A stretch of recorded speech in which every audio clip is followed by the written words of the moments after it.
The story of the Trojan War begins with an act of love, betrayal, and divine intervention. Helen, renowned as the most beautiful woman in the world, was married to Menelaus, the powerful king of Sparta.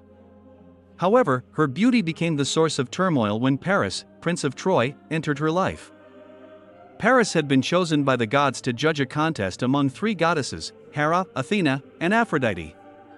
Each offered him a tempting reward, but it was Aphrodite's promise that swayed him. She vowed to give him the love of the most beautiful woman on earth. Trusting her divine power, Paris accepted the promise and awarded Aphrodite the golden apple, marking her the fairest of all. With Aphrodite's help, Paris traveled to Sparta, where he met Helen. Her beauty captivated him, and he abducted her, taking her to Troy.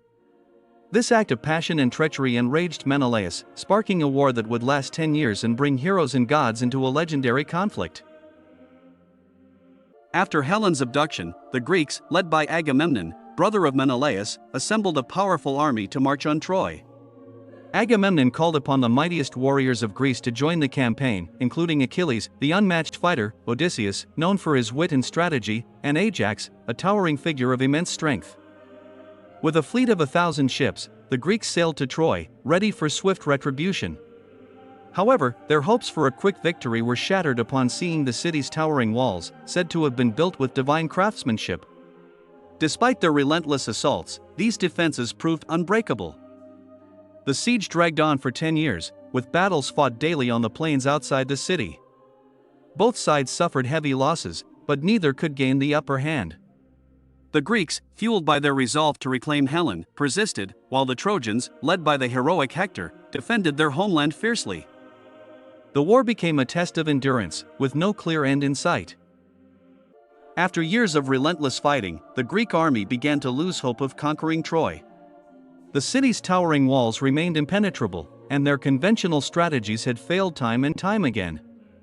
Each assault on the fortress was met with fierce resistance from the Trojans, who defended their homeland with unwavering resolve. As the siege dragged into its 10th year, frustration and exhaustion spread among the Greek forces. Supplies dwindled, morale plummeted, and even their greatest heroes, including Achilles and Ajax, grew weary of the endless stalemate.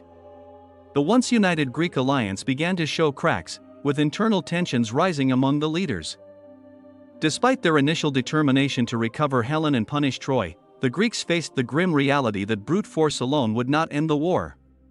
Desperation settled over the camp, pushing the leaders to consider alternative solutions. It was in this moment of despair that Odysseus, famed for his cunning, conceived a bold and daring plan to break the deadlock. As the Greeks faced the reality of their prolonged failure to conquer Troy, Odysseus, known for his unmatched cleverness, proposed a bold and unconventional strategy. Recognizing that brute force and traditional tactics had failed, he suggested using deception to outwit the Trojans.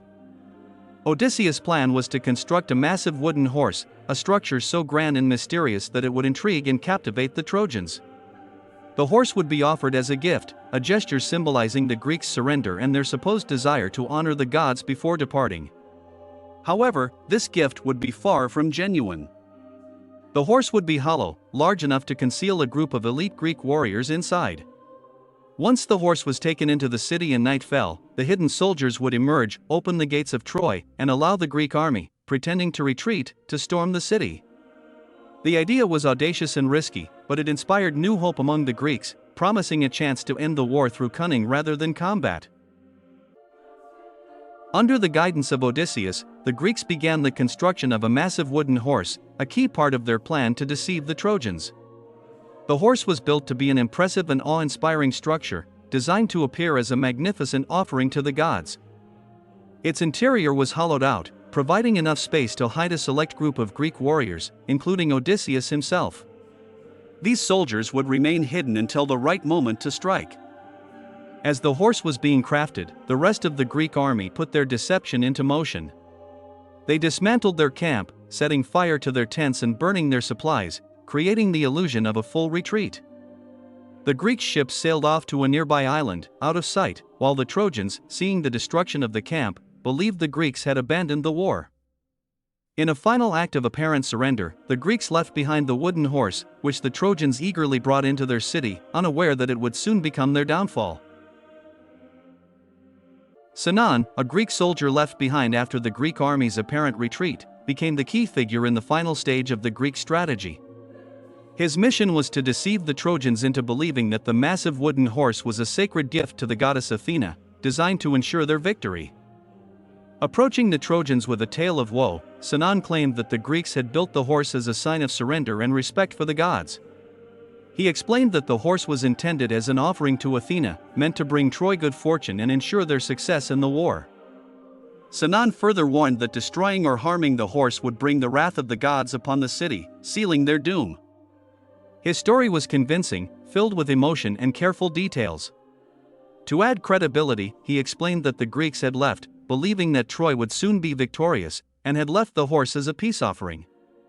The Trojans, eager to celebrate their supposed triumph and convinced by Sinon's words, brought the horse into the city, unknowingly welcoming disaster into their walls.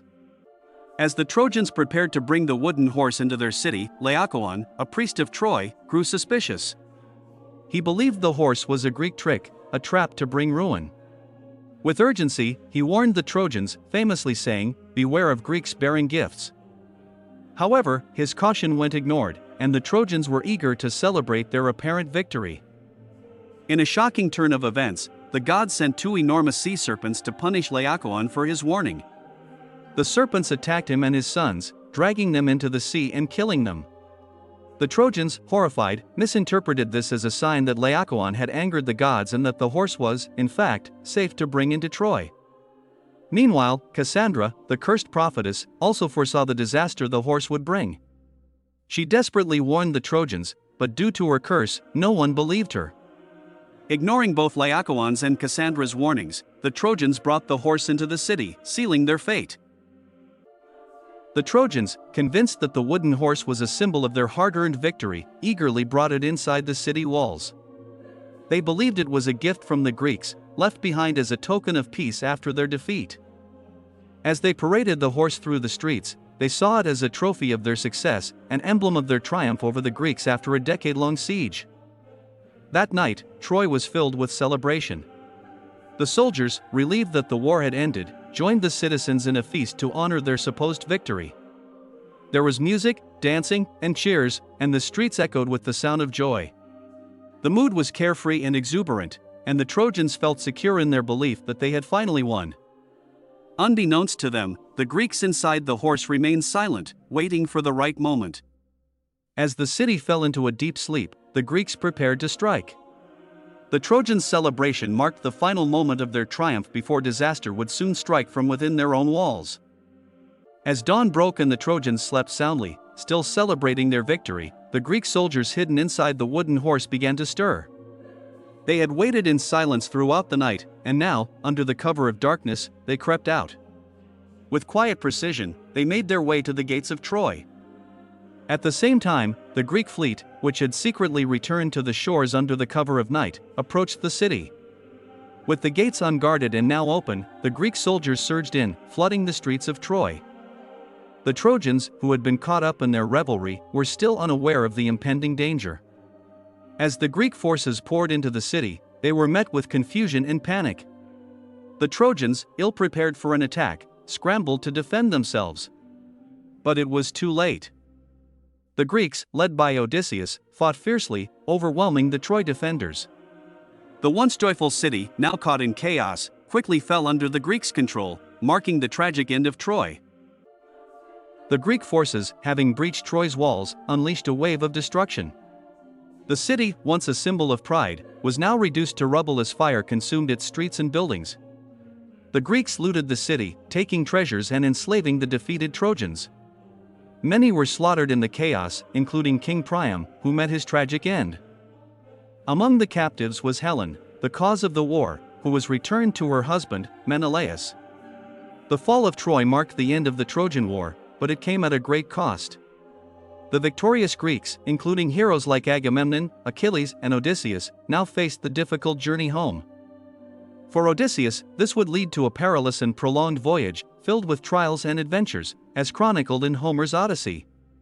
The fall of Troy thus not only brought an end to the war but also set the stage for the hero's fates, forever etched in legend. The city of Troy was no more, its legacy buried in ashes.